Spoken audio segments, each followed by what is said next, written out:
আপনাদের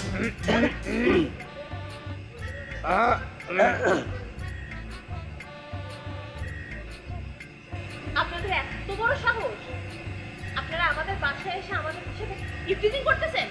ডাকবো বাবাকে? ডাকেন, সমস্যা নেই। আমি সত্যি একটা কথা বলি, আপনার বোনকে মানে ওনাকে দেখার পর থেকে আমি না মানে কেমন জানি হয়ে গেছি জানেন। আমার খাওয়া নেই, ঘুম নেই, মানে কিছু নেই। আমি ক্ষুধার্ত একটা অন্যরকম মানুষ হয়ে গেছি। মানে উনি কি আসলে মানুষ না চাঁদ না কি না টিয়া না পাখি, আমি কিছুই বুঝতে পারছি না।